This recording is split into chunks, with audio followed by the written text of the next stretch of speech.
Okay, we're now live on YouTube. We have a couple of members who will be joining us in a minute, but we'll make a start. Welcome everybody. On the last day before everyone in Rotherham is back into a lockdown, I think as a board we like to say that it is going to be tough for everyone, but the pressures on the health and social care system at the moment are quite massive, and we are really pushed to provide the care we need to. So everyone has to do their bit, and just remember, wash your hands, wear your mask, keep your distance where possible, and we'll all soon be in December where things will begin to hopefully get easier. Okay, thank you. Get on with the agenda. We have apologies from Dr. Nicholas Lee Hunt and Councillor Roach. I think everyone else is due to join us, and people will just join us in the next couple of seconds. We are quorate.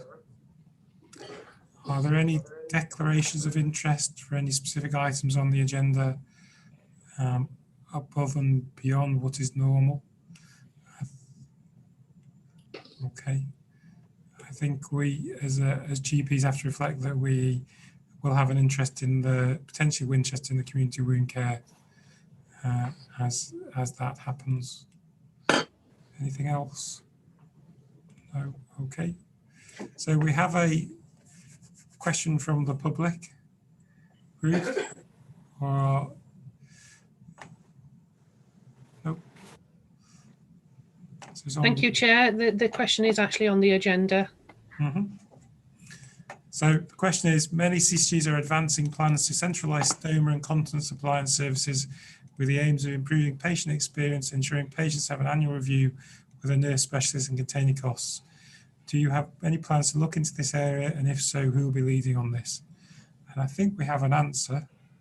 I don't know who wants to give the answer. No, where everyone's looking blankly. We do already, don't we? Right, okay. As far as I'm aware, the answer is this is something we've been doing for quite a while. Yeah.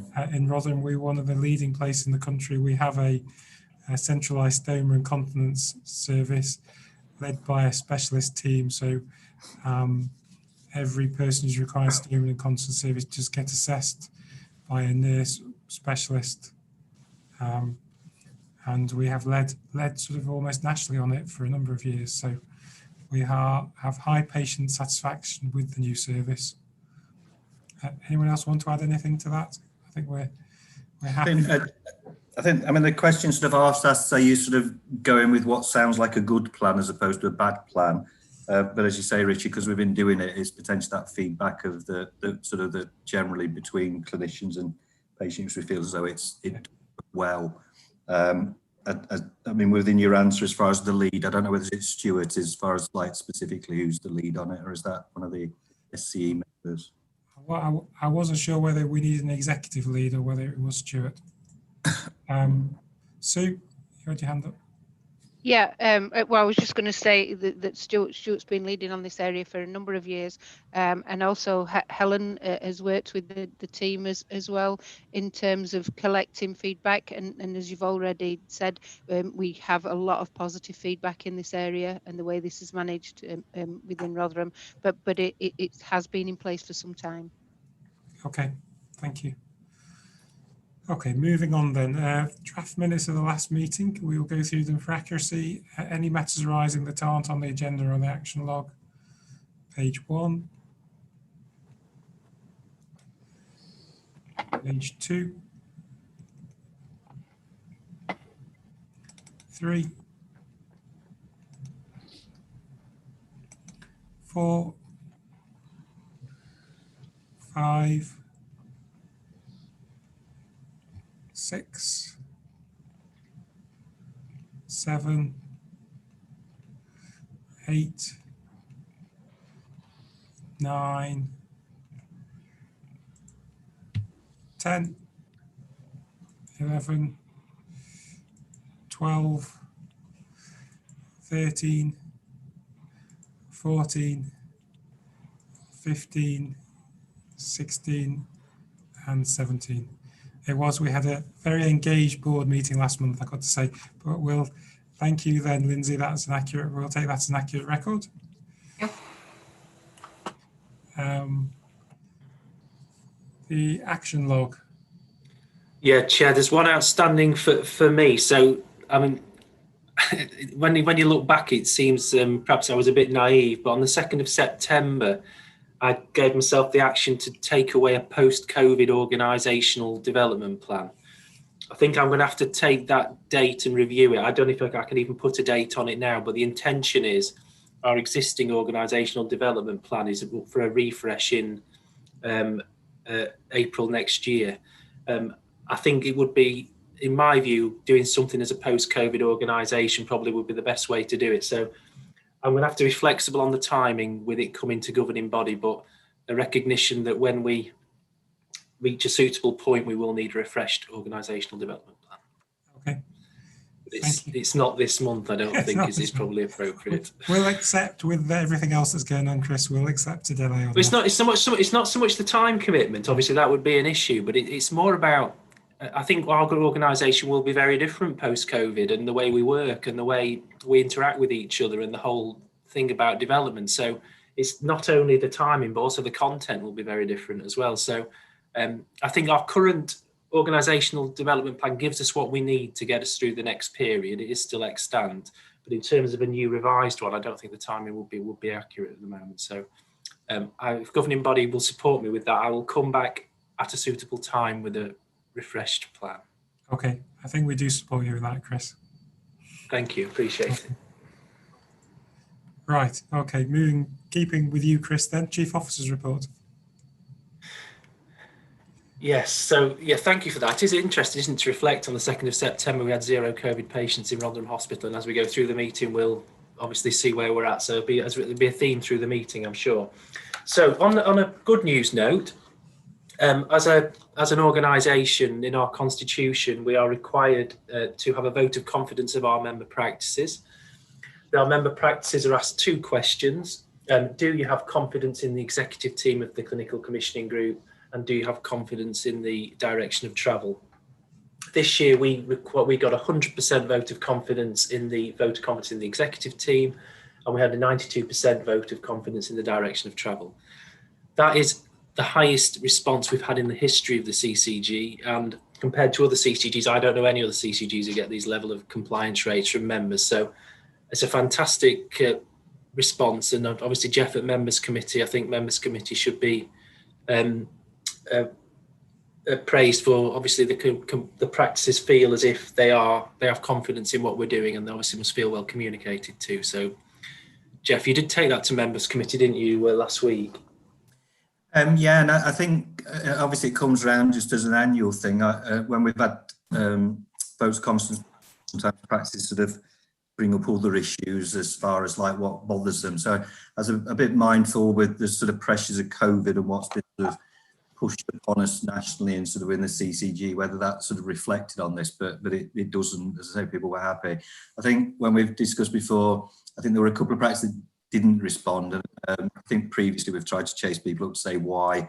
I don't know who's necessarily, I've not checked the news in the last hour whether Trump does or doesn't get in. I think if someone sort of gets in, they don't then spend the next like 6 months asking for the people that didn't vote for them.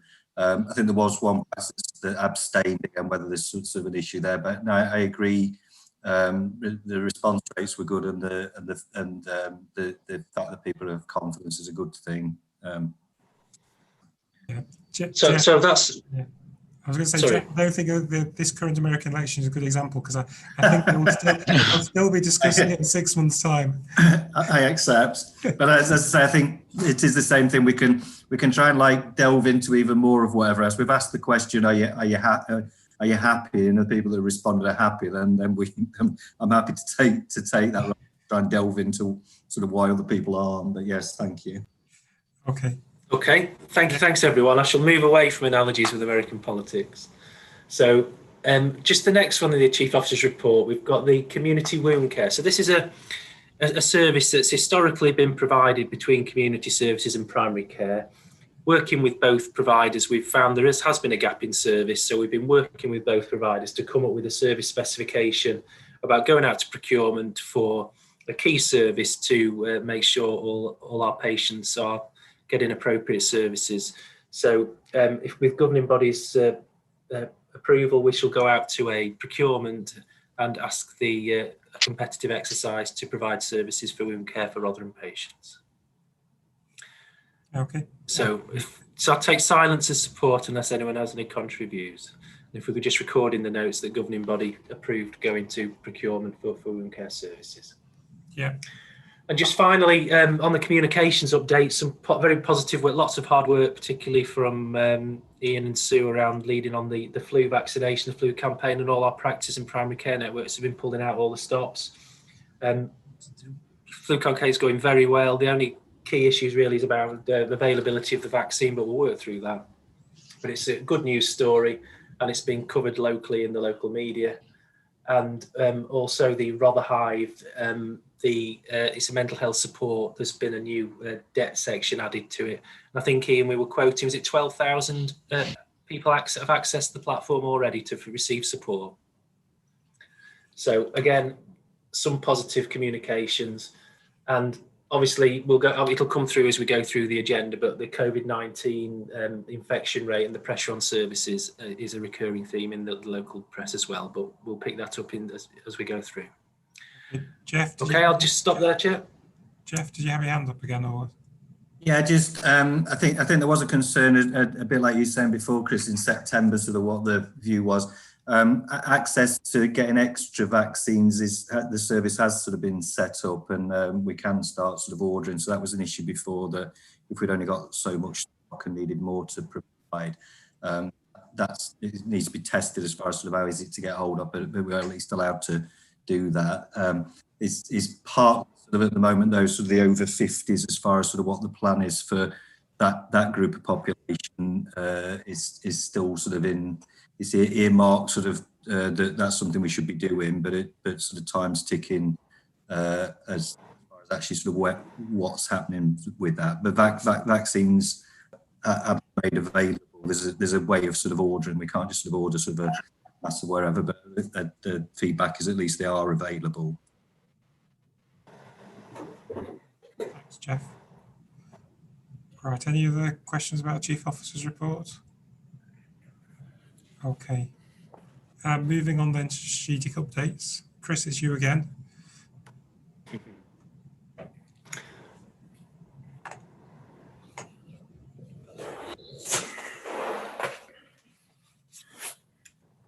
Which agenda item are you on, Chair?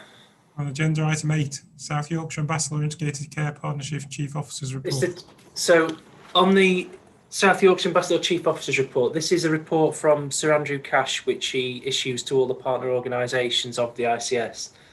And I bring it here routinely. I wasn't planning on going through the report in detail unless anybody wants to pick any particular issues out in it. Any business that's relevant to Rotherham should be picked up separately in our separate reports. Okay. But I'm happy to take any questions that arise from this report. Any questions on this? Okay, that's all right. We shall swiftly move on then. Ian, update on the Rotherham Integrated Place. Yeah, thank you, Chair. Afternoon, everybody. Just moving to enclosure 9 of our documents this afternoon. I just thought I'd share with the governing body in the public domain just the work that the CCG, working with Wider Place partners, have been undertaking over the last kind of month to 6 weeks. And the rationale for sharing this is that, as the introductory paragraph suggests, that as we were coming out of our Gold Command structure, we brought back into play across Rotherham our Rotherham Place governance structure in September. And this was a view to continue to manage the demands of COVID, but also recognising quite clearly the need to continue, wherever possible, the majority of the kind of business as usual work that we'd identified and signed up to as part of our place approach in the Rotherham system. So what this document does, it just summarises the work that we'd undertaken in terms of phase 3, which was the requirements to recover the system and a reassessment of all our priorities within our Rotherham Place plan. It reflects the work that we will be undertaking in terms of reviewing health inequalities and the work that's taking place across winter and surge, which I know governing body received in previous month. Talks around our work on flu vaccination, which Chris has just alluded to, and the constructive work that's happened across the Rotherham Place in that area. But then, interestingly for us, it then goes on to talk governing body members through interested parties with regards to the ongoing transformation work that we've continued to manage at the same time as responding to the COVID response. So it summarises that in the area of mental health, neurodevelopmental work that we've been doing around, particularly on the focus of autism, children's and adults, our work around our digital aspirant programme, and the work around out of hospital work, and our engagement plan. So I just thought it'd be a helpful update for governing body members to receive that, to take assurance that as well as managing our response to COVID, we've also been managing our transformation work wherever possible. So I'm happy to pause there, Chair, and take any comments or questions from governing body members. Thank you. And I mean, that was a really useful summary. I think that's really good for the public governing body. Jeff. Yeah, I agree, Richard. A useful summary. I think, again, Chris said a bit before where we were at in September, the business as usual is still like being pushed forwards, but it's just the horizon that sort of changes, that if we're going into lockdown, if that's 4 weeks, it still makes sense that the next 6 months that we're sort of planning to that. But whether that it feels a bit funny in practice, I'm sure, with the CCG, that if we're trying to push forwards, we're sort of getting back to business as usual as things are sort of closing down at the moment. I mean, there's the first time round with the lockdown was like 3 weeks, but obviously got extended. So I agree. Nationally, that's like the drive for where we're going. But then if numbers of people with COVID and the resources that we're having to put into COVID, we spoke a bit with the flu vaccine, suggestion that, you know, when COVID sort of comes out in terms of vaccinated, that comes to primary care. There was something out yesterday. So that's going to take up primary care time. It is trying to sort of get that balance, isn't it? We have to be thoughtful looking forwards, but potentially looking forwards if things sort of get massively shut down in the next few sort of weeks before we sort of start pushing that on. It feels as though you can't. We need to be mindful of it, but it doesn't necessarily feel as though we should be sort of driving that. I think the ethos in the place board, Jeff, across the Rotherham Partners is we can do as much as we can within the management and clinical headspace that we've got available in response to responding to the wave 2 from a COVID perspective. That will absolutely take priority. But where we can continue to kind of transform and take forward some of our joint priorities across partners that will absolutely add value to the Rotherham resident, we'll do that wherever possible. I think that's the emphasis and principles that we're all signed up to. Yeah, I think that's fair, isn't it? Yeah. Thank you. Okay, any other questions or comments for Ian? Okay, we shall move on then. Thanks, Chair. Verbal feedback from the Finance Subcommittee meeting. Is it Wendy and Chris?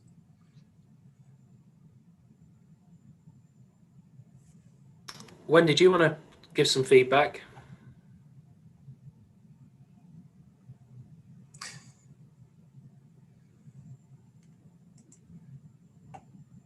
Apologies.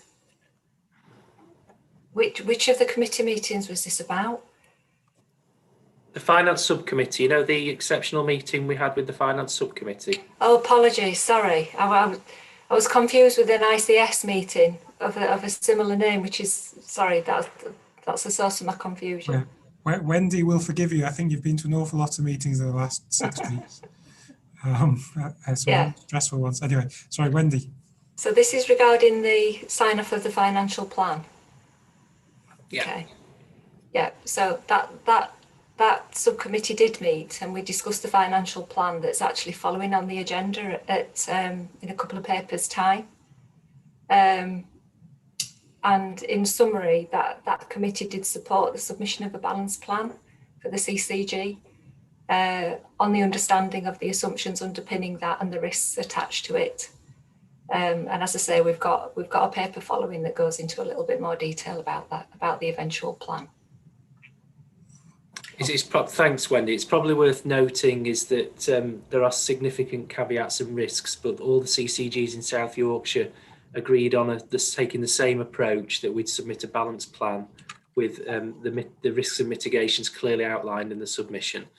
So just to give assurance to the governing body is what our approach was in line with the other clinical commissioning groups in South Yorkshire. Ambassador. Thanks, Chris. Yeah. Okay.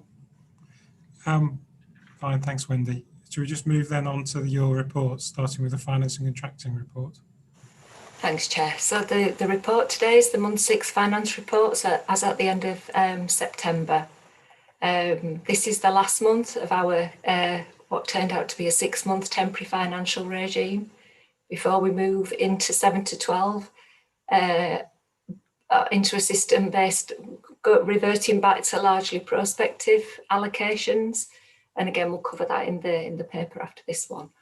But in terms of month 6, we've got the usual report here in terms of providing an assessment of the actual performance at the end of that period. Narrative to support all of the most significant variances as included within the report. And I just draw your attention to the ongoing work. It's just month in, month out now across all the portfolios. The work we're doing to get the best assurance we can on the likely forecast outturn positions. And I think I would angle that in specifically and particularly in prescribing and CHC.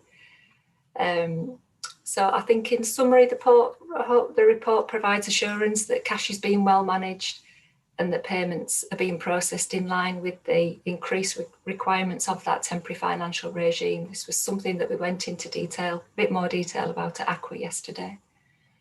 And that performance-wise, we've got a net overspend of 2.1 million, of which 1.1 is due to COVID-related expenditure. And the balance of the other net variances is hugely attributable to the calculation methodologies underpinning the temporary financial regime.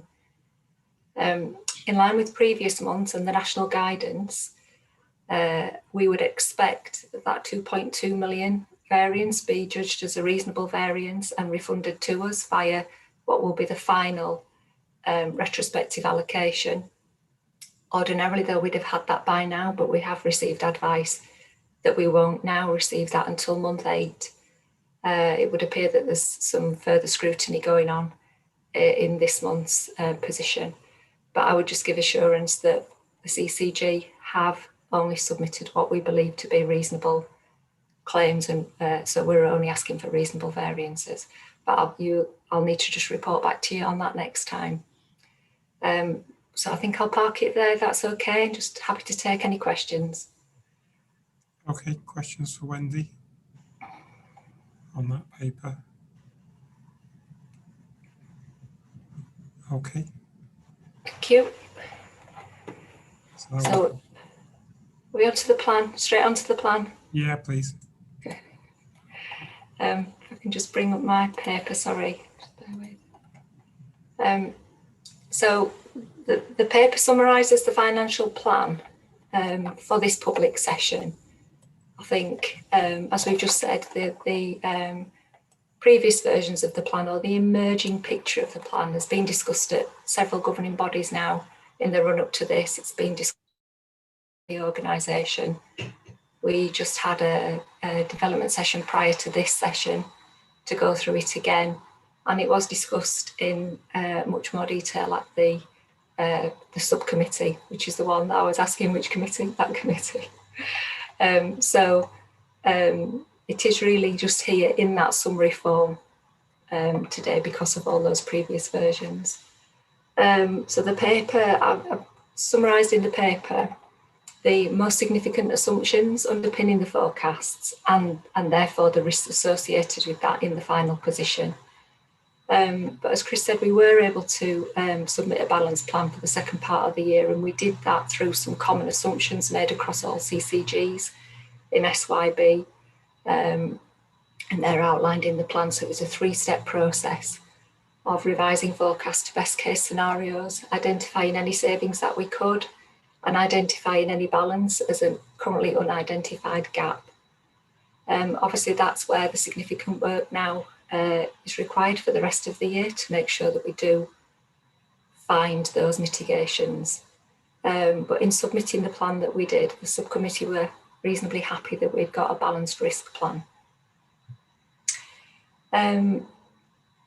In terms of the allocation then, again, we've discussed this in more detail, but it's just to reiterate that unlike previous years, we will be getting allocations from a number of different sources this time.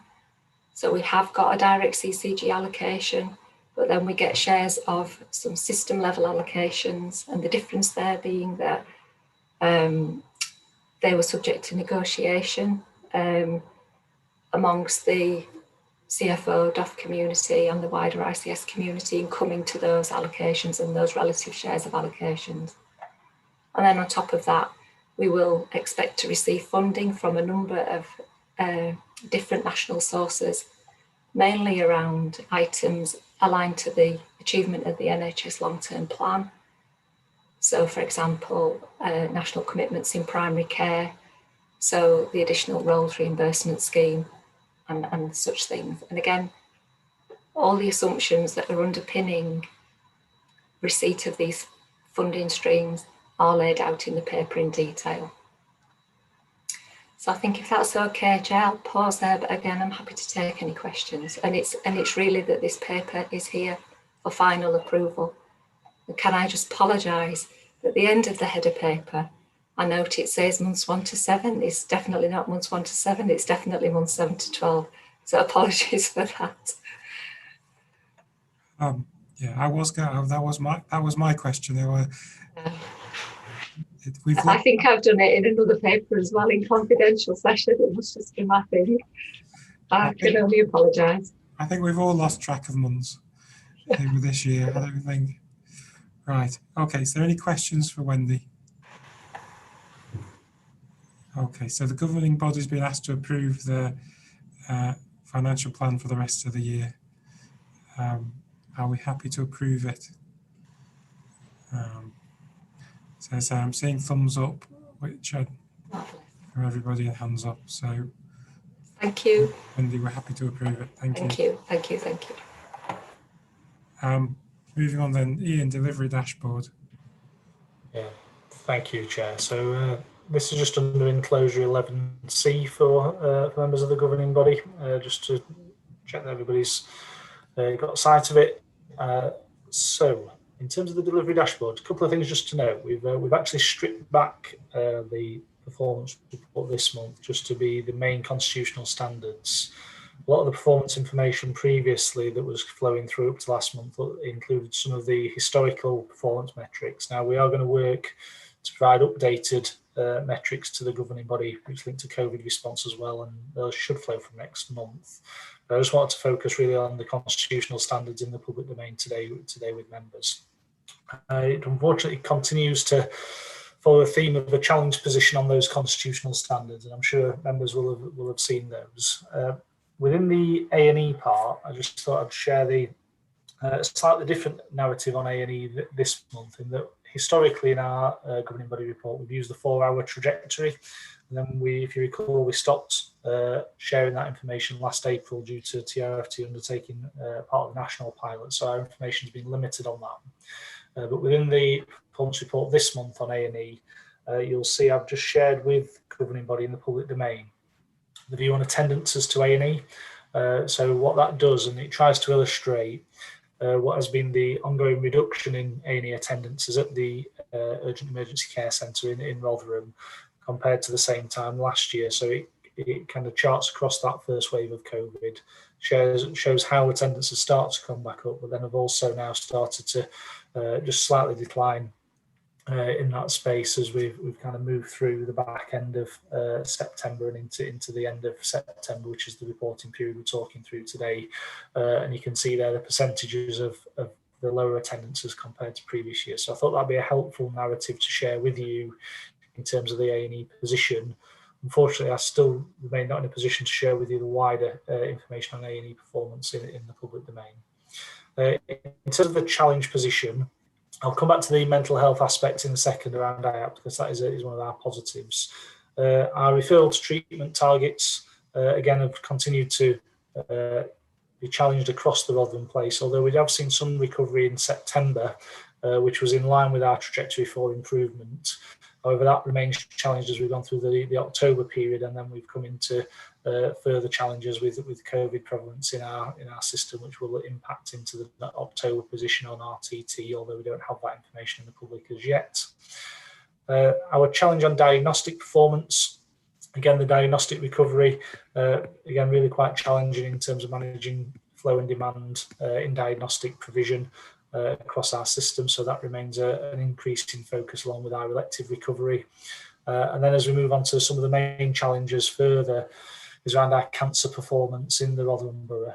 You can see there from the kind of information in there, we've continued to see a challenge position in terms of the 62-day performance, dipping down to 55%, and also our 31-day performance remains in that challenging area as well. So again, as we've discussed before in governing body, the focus to try to maintain all cancer services, both in terms of ensuring that patients access their appointments and having the provision available. I'm sure we'll come back to that at some point.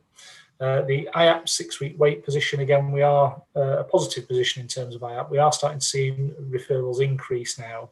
And next month, I'll also be able to flow into you the activity that's flown through IESO, which is our digital IAP provider as well, into this position. So again, we are starting to see increases in activity in that space, but we feel we've got good prevalence and the capacity to meet the need in the IAP service.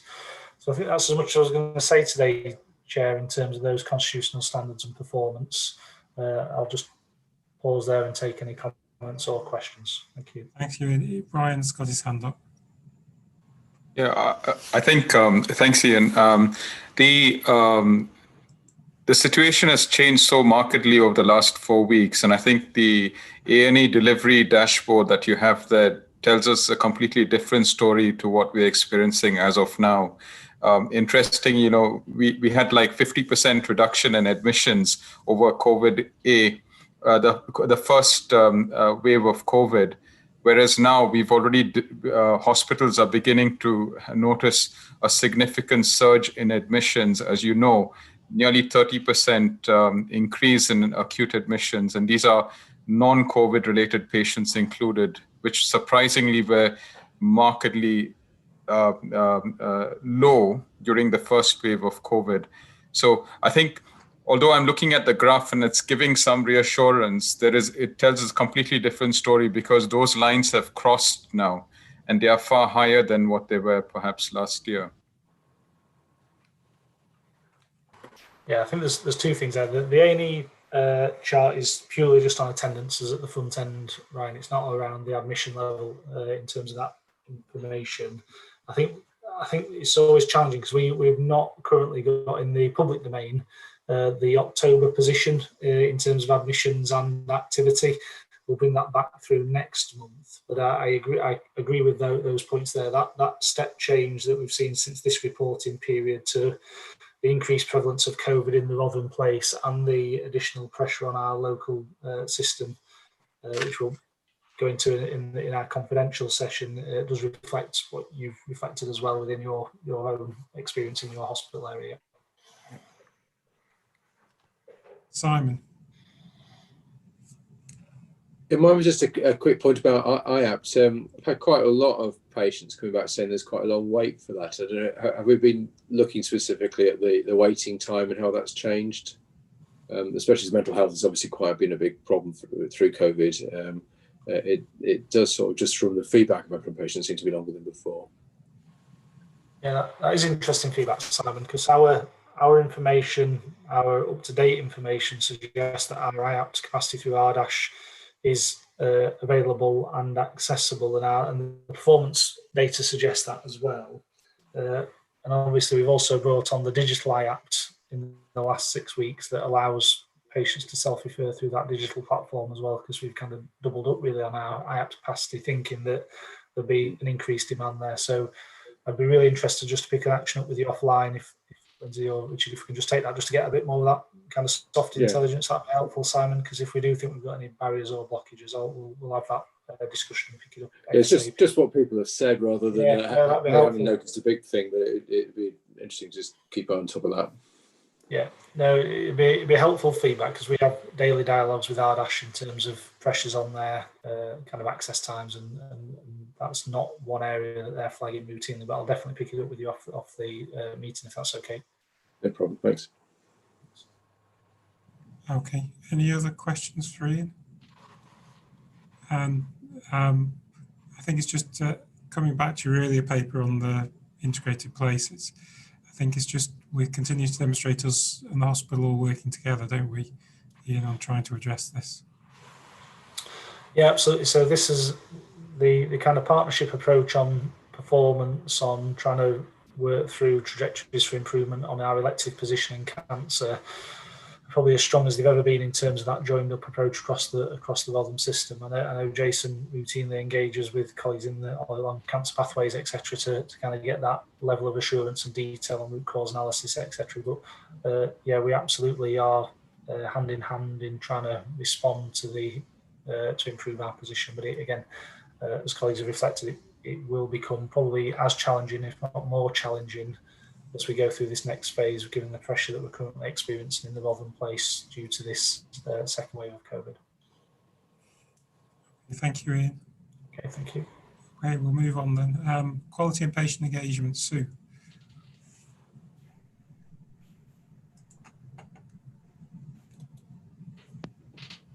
Thank you, Chair. I'll go through the report and draw your attention to one or two things and then take any questions if that's okay. So the usual information on healthcare associated infections, looking at the trajectories for C. diff infections across both the TRFT, our trust and the CCG, still slightly above trajectory there. Lots of work going on in that area, and the comparative graphs that we have there. Going down onto past those graphs, sorry, computer moving very slowly. The trajectories for E. coli are still the locally set trajectories based on previous year's activity, and the work around there, and showing those figures have fallen off from last year there, and the comparative data together with there, and some outline on where our infection prevention and control nurses supporting across the system-wide support with work around COVID, advising, supporting assessments, supporting the working safely from Oak House where people have to enter the building, things like that, and supporting the antibody testing processes and the swabbing processes. You can see it, on the outbreak information, we've got incident management teams working across the system to address where there have been outbreaks both within the hospital and within the wider community and in care homes. Sorry, IT issues again. And just moving down there, interestingly, we're not seeing norovirus circulating in the community at this time. Maybe I should touch some wood there. Around flu, we aren't receiving reports of cases of flu in the community. However, the place-based flu group is managing and monitoring the progress of the flu vaccination programme across the whole place, all groups, the staff groups, all frontline staff, health and social care, as well as the at-risk groups for patients within GP practices, and the work also across the place, including pharmacies there, inputting into that process, and community nursing teams, as well as GP practices. The numbers on the serious incident reporting and down onto the safeguarding information, the rollout of the ICON Don't Shake the Baby initiative continues across the patch, with a variety of ways of getting the message out there, and I know the designated nurse for safeguarding children has done a video. I'm not sure, Dr. Page, if you had some input into that as well. I seem to remember seeing you on screen as well, which is really good for getting messages out across the patch about a variety of issues, and this was one of them. Just some outline of information shared and some of the main safeguarding issues as we're rolling into Safeguarding Week and the multi-agency safeguarding hub. Information there on the infographic with the missing episodes and where we're seeing those across the patch. Down onto continuing healthcare, this is probably one of the most challenging areas for my team around continuing healthcare and the work around the new discharge pathway. We've already heard some of that mentioned by Wendy in the finance report, and that together with assessments for all of those people who were discharged from hospital between the end of between the beginning of March, and the end of August this year, to rapidly free up beds within the hospital. We have to make sure that those people have the appropriate care. So there's all that work to catch up on there, and the monitoring required both to assure our governing body and to assure NHS England an improvement that this work is being undertaken in a timely manner. We haven't any issues at the moment highlighted, and I will bring those by exception to governing body and make sure governing body members are aware of them should that occur. We've also in this report just got the overview of the primary care CQC ratings. The quality visits to primary care are still on hold. It's not a good time to be tramping around other premises with groups of people. A lot of that work's been undertaken virtually together with the contract review, but some of the walk round type work is on hold there. An update at the bottom of page 10 on the CQC inspections and the work by RDASH and by the Foundation Trust against the reported recommendations in their CQC reports. Again, this morning, the Foundation Trust, as the last visit was the Children's Pathway, are reporting through the Children's Safeguarding Partnership as an assurance mechanism, as well as to the commissioners, the CQC and NHS England and Improvement. So there is quite a lot of monitoring going on across that. Nurse staffing, I'm going down onto the top of page 12 there. There is a workforce cell. Workforce continues to be monitored. It's just a little bit wider than what's in the report there, as we are seeing absence levels among all grades of staff in all areas across the whole system. Absence levels related to COVID, but one of the things we are seeing is the very high number of these being related to track and trace, and people being taken out of the system due to that. The work we mentioned last month, pressure ulcers, we'd seen 1 or 2 reports coming in around pressure ulcers again, where there'd been a very big drop previously in that area. So we continue to report some more information about that and increased scrutiny in that area through the contract quality process. It's just some brief information about associate contracts and learning disability mortality reviews, referred to as LEDA. We've produced in the organisation an annual report as required by NHS England and Improvement, and we've attached that annual report as an appendix to this, and that went to Aqua, I understand, yesterday. Okay. Thank you. Any questions?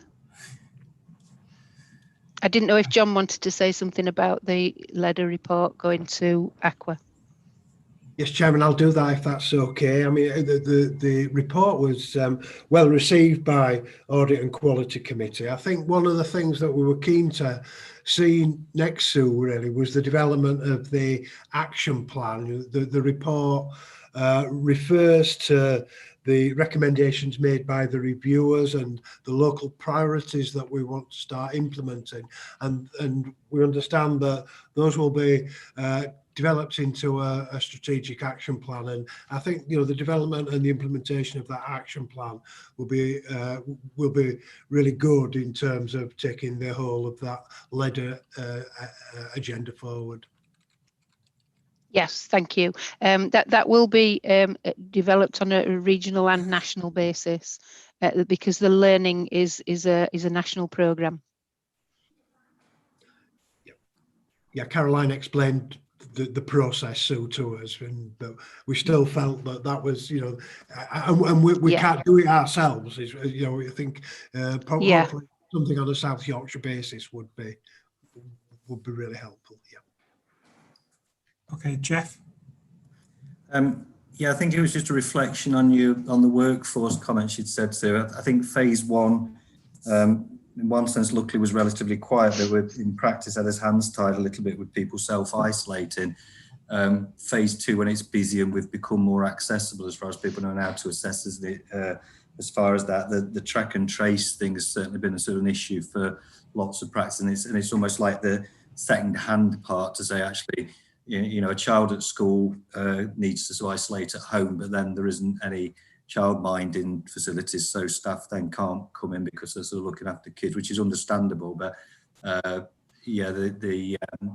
like has created a problem, certainly in terms of like staff numbers being available. Yeah, that's across the system, Jeff. It's the same picture across the system. Are there any more questions? I can't see anyone else's hands up, Sue, so should we move on then to patient engagement and experience? Thank you, Chair. Again, the usual report around at the beginning of the report what we're hearing, and just some examples there from Crossroads, but as people from primary care and all providers are mentioning increased feedback related to COVID and lockdown issues, and continually looking for ways to capture information and to get messages out about where that support is available, such as through Rotherhithe. So some of that information at the beginning of the report. The work that NHS England engagement work around shielded people that continues, and the kind of comic strip there on page 4 aligned to that. The Friends and Family Test, we're still expecting that to restart in December, and we're all waiting with bated breath. I'm sure for that to restart. There are no plans for a paper mechanism currently, but work and discussions underway at starting that up, and work undertaken by our engagement manager supporting the flu drive-through with volunteers. That will be running again through November. Oh, we are in November. It's running again through the rest of this month. Work with mental health user voice and the mental health small grant scheme. I mentioned this last month, and I don't underestimate the amount of work that goes into getting all this information together and to get to the point of handing over what may seem like small amounts of money, but these make a big difference to the groups, as you can see with the comment down there on page 6 of brilliant news. I'm now dancing around the room. A big thank you for everyone at Community Connect, and that's the kind of difference these awards do make there. Was there anything you wanted to add, Debbie? Yeah, thanks, Sue. No, just to We've say, sent out, there's an invite gone out for a coffee morning, hasn't there? yeah, this morning. yeah, the invite's gone this morning to all our PPG members to come along and give us some more patient voice. So we'll feed that back to you, Ian, too, in terms of informal voice. What we just want them to come this month and just share with us their experience of what's happening at the moment. Lots of work by Helen. She's always in touch with a lot of people. I don't think any of it is new, is it? We know that people are very anxious out there about, you know, what's coming and what has come and feeling isolated. And all we can do is, you know, be grateful for the initiatives that we've seen, like Rotherhive, and the fact that people know who to contact. And, you know, we're working hard with partners and VAR and everybody else to make sure that people get the right support for their particular needs. So, you know, phenomenal amount of joined up thinking and a lot of hard work by all our partners to support everybody in Rotherham. Just to say that the mental health, the small grants, that was an awful lot of work, but I was involved in that again this year. And it's just so lovely to see those and read the requests for support and then be able to sort of pick your way through what is possible and all of those people that have managed to get a grant, because it met such fantastic community initiatives, and especially in a sort of self-isolating you know, world that we live in as well at the moment. So that was really good.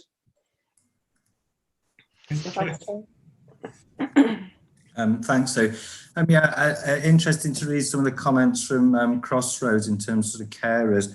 I think everyone's under pressure and stress, but I think one resource that's potentially sort of under-recognised within sort of systems is the non-clinical workforce, reception, sort of admin. Certainly in our surgery at the moment, are getting sort of you know, it's got very busy and people have become sort of quite disrespectful and demanding as far as that. And I'm sure, again, that's like, it's probably national in sort of all things, isn't it? But as I say, it's interesting that it's not just clinically, is it?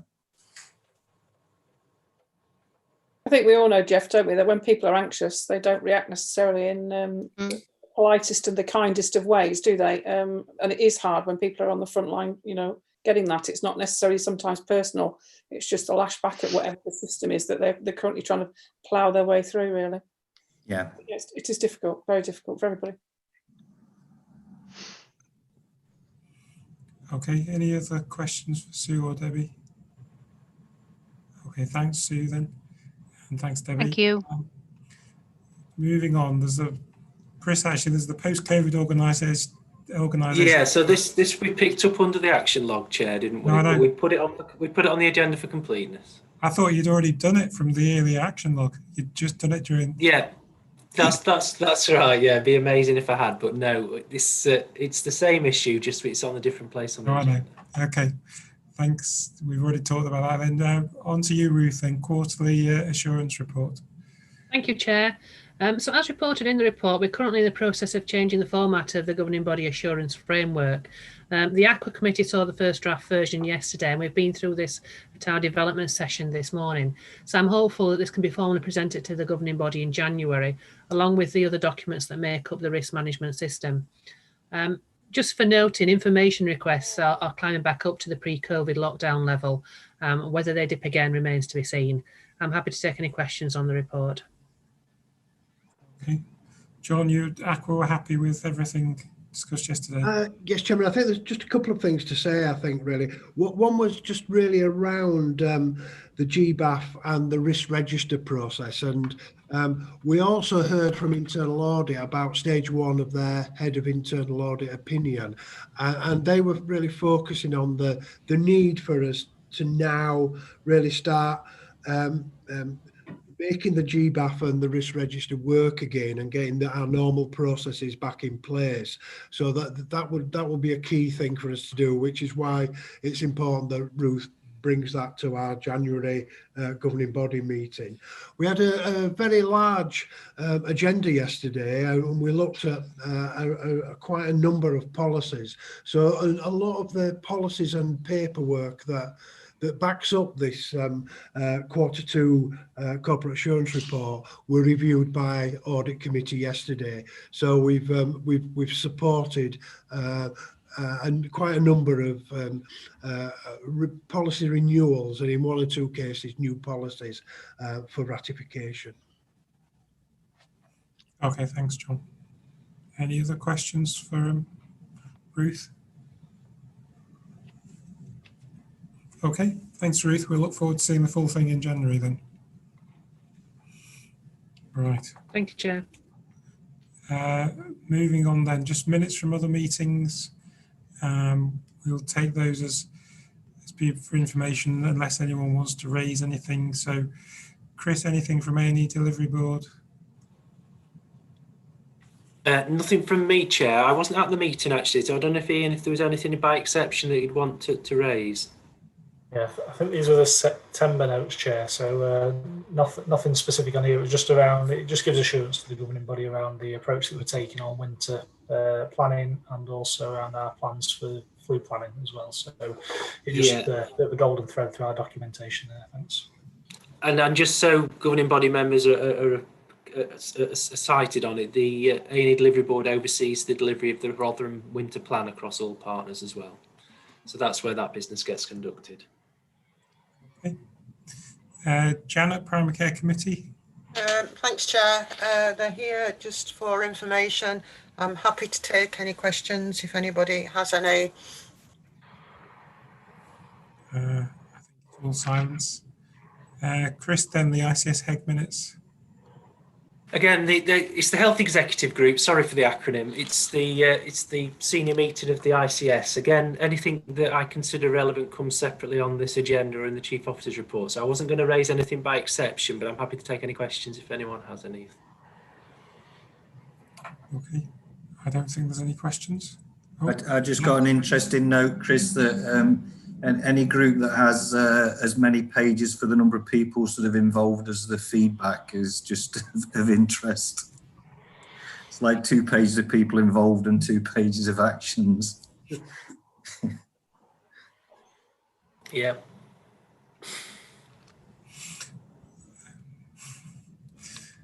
Fine. Okay. All right, moving on then. Any future agenda items? We have the glossary to help anyone watching understand all our abbreviations. Although we try not to put abbreviations in, because then Chris forgets what they're for. But that was an early meeting, wasn't it, Chris? There's no any urgent business that's been brought up. I don't think there's anything that to escalate that isn't already at its highest priority. There's no other risks raised. So with that, I'll call an end to the public meeting, because we have to consider the following resolution: that representatives of the press and other members of the public be excluded from the remainder of this meeting due to the confidential nature of the business to be transacted, publicity on which will be prejudicial to the public interest. So with that, I'm going to call end to the public meeting. Thanks. We will see you next month. Again, we continue to do it remotely. Anybody watching who wants to make any comments, who wants to ask questions, please submit them. And we'll see you next month. Thank you. And we'll meet again in private meeting at 2:15. Thanks.